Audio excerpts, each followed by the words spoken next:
Hey, what's going on, guys? Welcome to today's video. This one's going to be a continuation of yesterday's video, which is titled The Economics of Artificial Intelligence.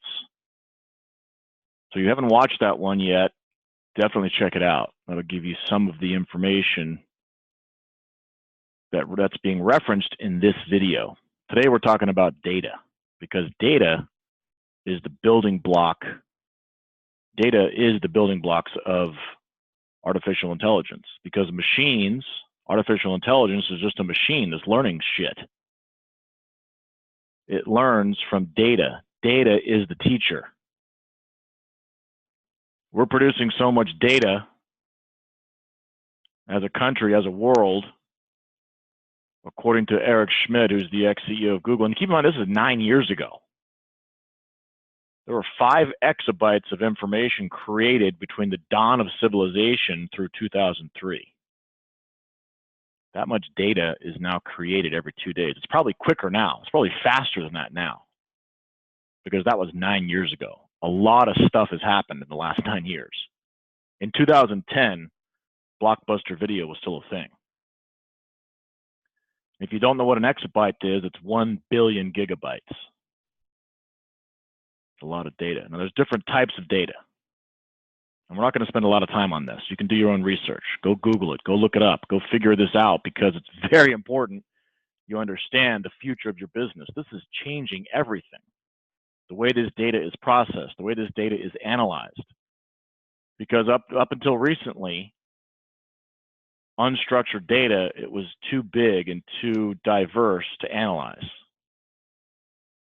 But not anymore. Remember, we talked about exponential yesterday in that previous video. I showed you how technology is advancing so fast, how internet speeds are getting faster, how computing speeds are getting faster. With abundance of computing power allows new things to happen, allows that unstructured data to be measured. You can take unstructured data, stick it on the exponential growth curve, stick it in a machine and analyze it now. Internet of Things, we talked about this, right? The Internet of Things is just the extension of the internet to objects, and it's expanding.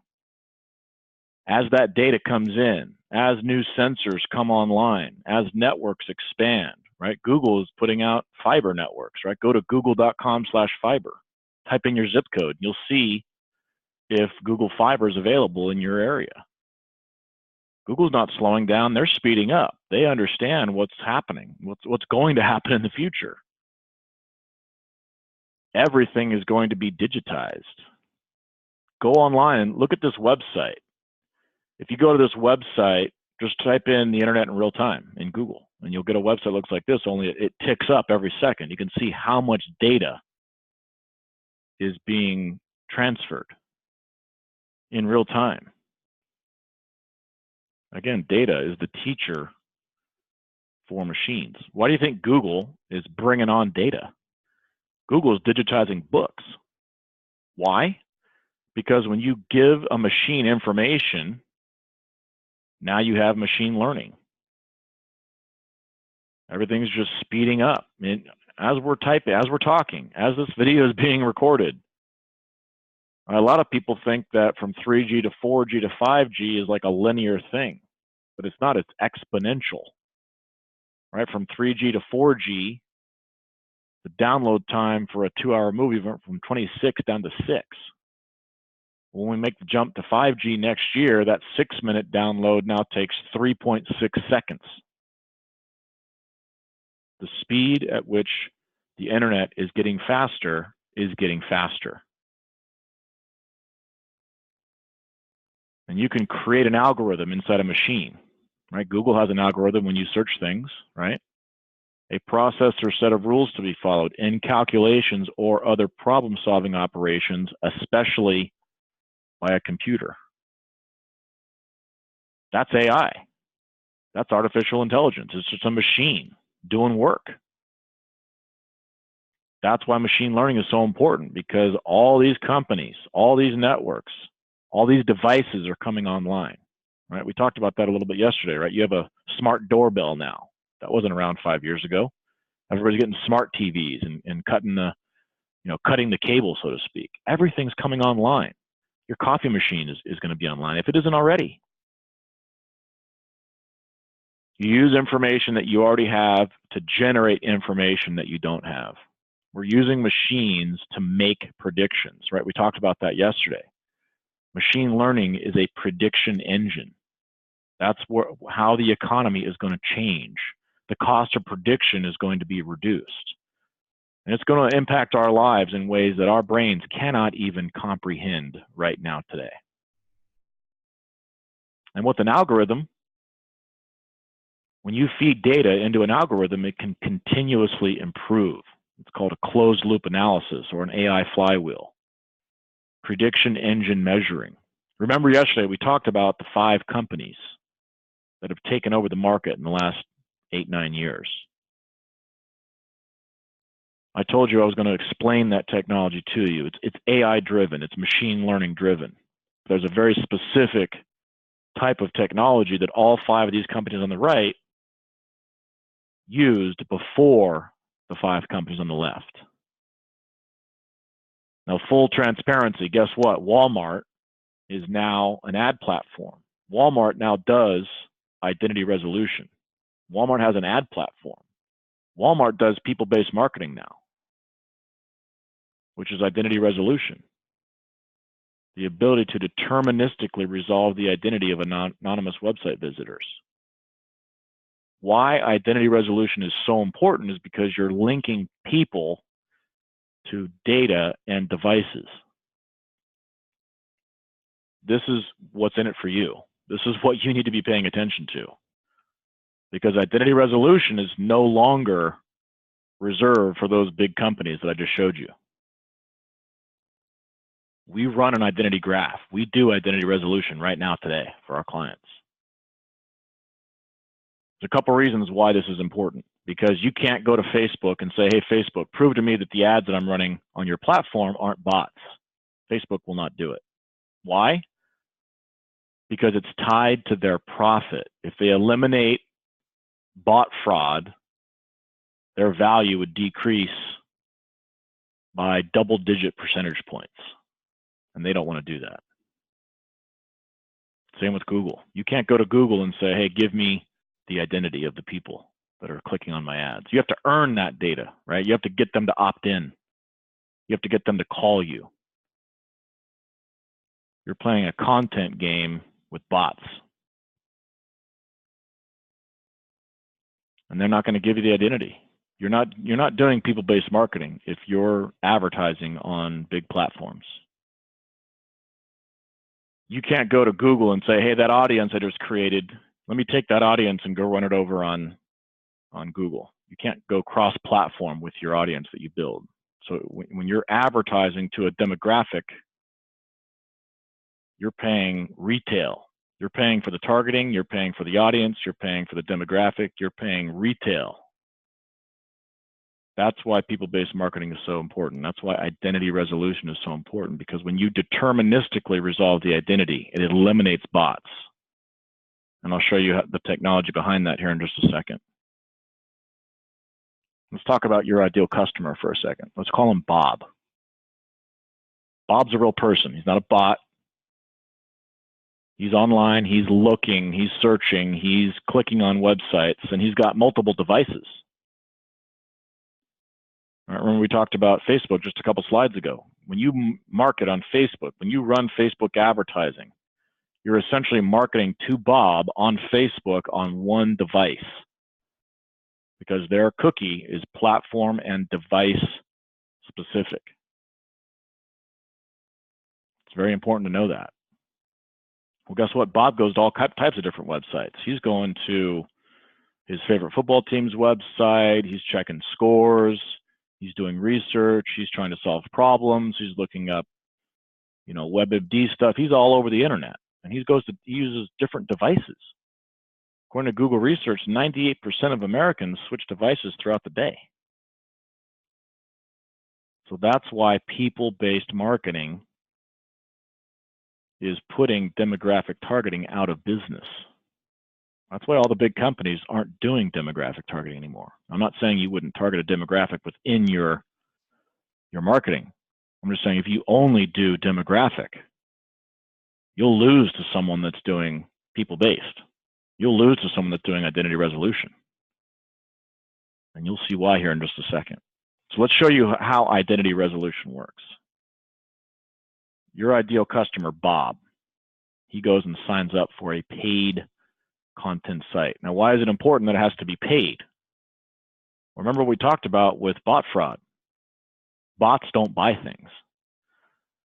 And what we do is we're dropping a cookie on the post side of a transaction, because Bob isn't going to go sign in to that site either immediately or within a few days or whatever, whenever, doesn't matter.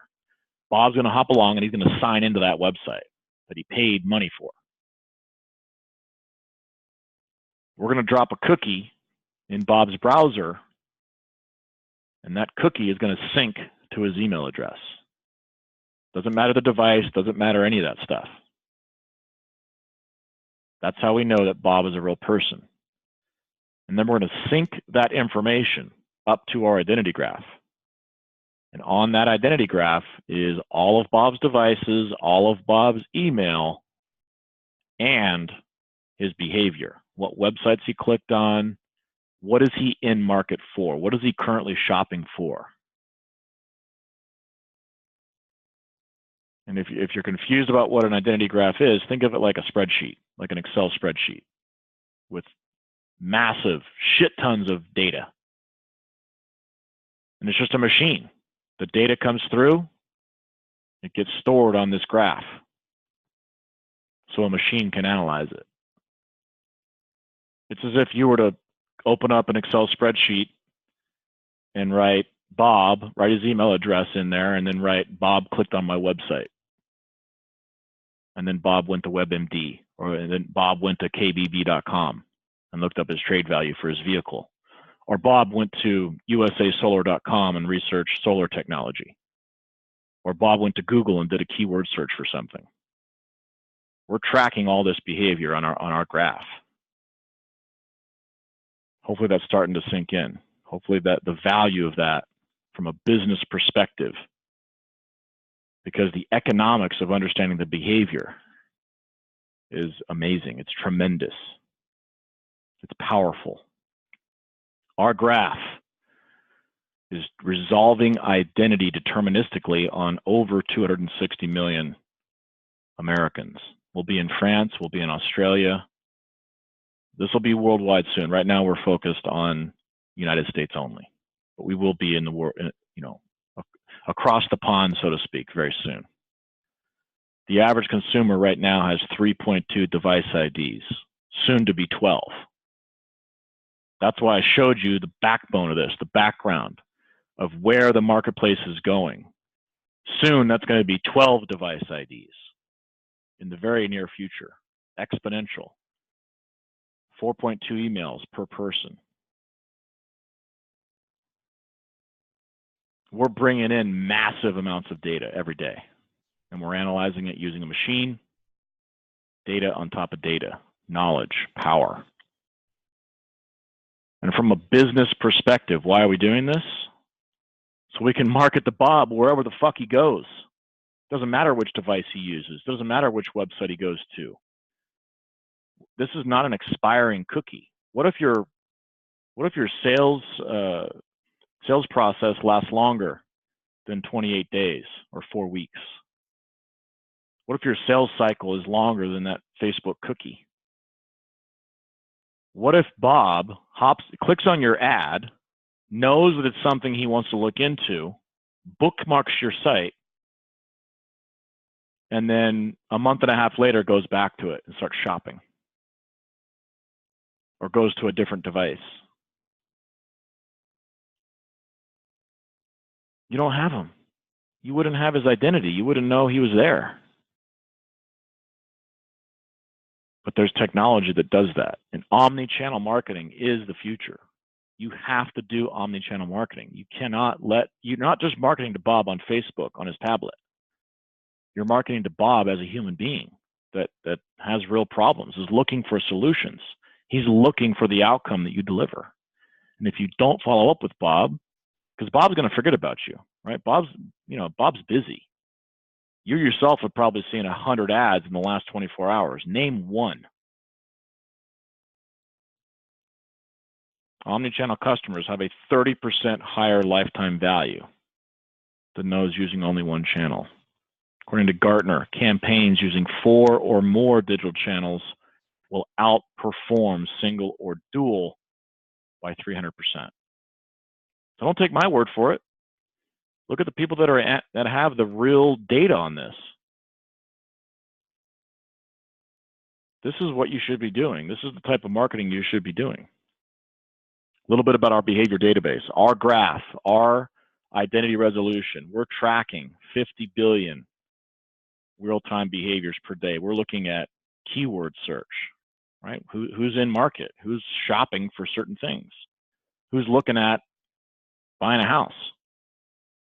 Who's looking at buying solar panels for their home? And why is that behavior important to us? Because these are all complex sales. Nobody rolls out of bed in the morning and says, oh, I can't wait to put solar panels on my house. No one says to themselves, oh, I can't wait to get fucked by the solar panel installer, right? They want to make an informed buying decision. They want to educate themselves before they buy. So tracking this behavior has an economic value to it. Looking at who's shopping, giving our clients that behavior before their competitors have it is not theory. It's already proven to work. Because if you start the conversation with your ideal customer before your competitor does, if you know who the 3% is, if you know who's currently in market for your product or service, then you don't need to market to everybody. You can only spend ad spend on the 3% of people that are already exhibiting buying behavior. You think that would save you money? Do you think that would reduce your ad spend if you were targeted, if you were that targeted? And why we do this is because, again, there's different people that are shopping for different things, right? The guy in the orange jacket in the back, he's looking for a mortgage. The woman in the front in the green jacket, she's looking for solar panels for her house. Why would you want to, send ads to the guy in the yellow or the orange sweatshirt, orange hoodie in the back there? That guy's shopping for a home or a mortgage. Why would you want to send solar panel ads to that guy? He doesn't give two shits about your solar panel ads. Direct your ad spend at the right people that already care about your thing. Said a different way, most people market to the entire stadium, hoping to get to the people that are already that care, hoping to start a conversation, right? That's really what marketing is, right? It's a conversation. You're starting a conversation. When that person is ready to get a quote or talk to you on the phone, the conversation continues in person or online through text, right? But the start of that conversation happens the minute they see your ad. They're having a mental conversation with you. Why would you want to start conversations with people that don't give two shits about your thing? They don't care. They're not looking for a car right now. Why would you want to talk to them about a car? They're in a lease for the next 3 years. They don't give two shits about trading in their car. Why would you send that person a flyer? It doesn't matter to them. They don't care. They're not shopping for a car. Why would you want to send solar panels to someone that's renting? They don't care. They don't give a shit about your solar panels. Market directly to the people that are currently shopping for the outcome that you deliver. Market to the needles, not the haystack. That's how identity resolution works. Deterministically resolve the identity of the people and then monitor and analyze their behavior. This is the future of really the entire world. Artificial intelligence is going to change. It already is changing right now. This is not a tomorrow thing. This is a now thing. You need to build your well before you're thirsty. You need to prepare from a business standpoint. Because guess what? If you're not, you're just like the guys at Blockbuster that didn't take action, that didn't prepare for new technology. If you reject this, it's adapt or die. That's the reality of the situation. If you don't face the brutal facts of your current reality, you will die. That is what we're talking about here. If you don't build your well now, before you're thirsty, you will lose to someone that's already doing AI. Go watch the other video. Go look at the quotes. Go do your own research. Don't fucking take my word for it. Go open your fucking eyes and look around. This shit is happening now.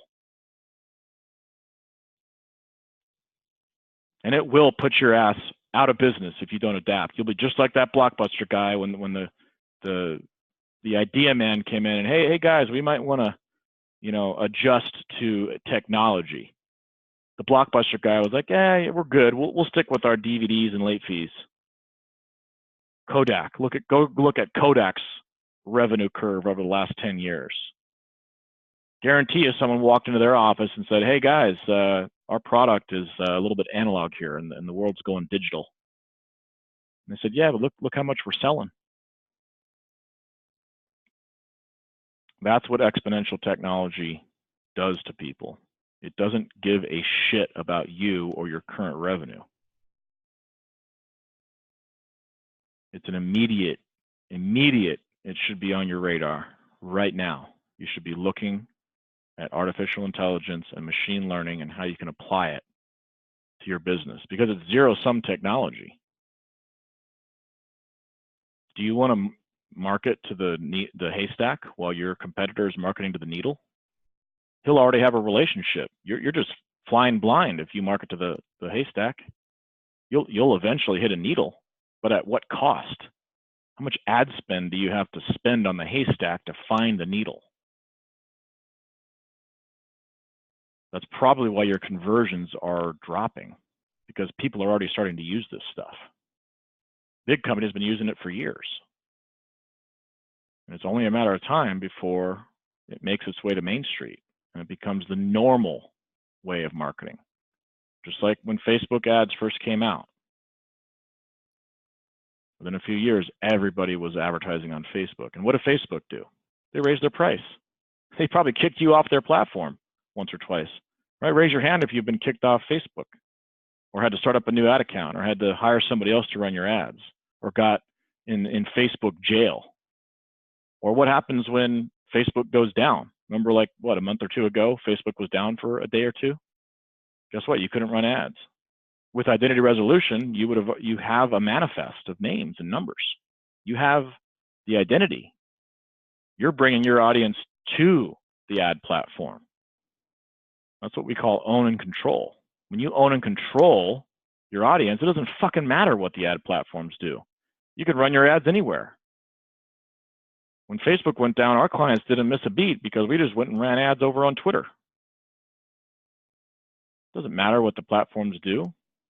They've got you by the balls. If you think that they give a shit about your profits, they got you by the balls. If you're relying on just Facebook, and granted, you might be doing very well today, but they control. They have so much fucking control over you. And you're probably just not even willing to admit it. But if they shut you down tomorrow, then what? Do you have a backup plan? If you're running all of your traffic on one channel and that channel goes away tomorrow, or they kick you off for any reason, which, by the way, I've seen it happen. Big players spending $100,000 a day have been kicked off. And there is no customer service department where you can reach out to them and say, hey, what gives? They will not give you a reason. They will not give you the audience. They don't give a shit about your profits. That's why it's called a relevance engine. They care about the relevance to their user. If you're not relevant to their user, they got no use for you. That's why controlling, owning your audience is so important. That's all I got, guys. Have a good one.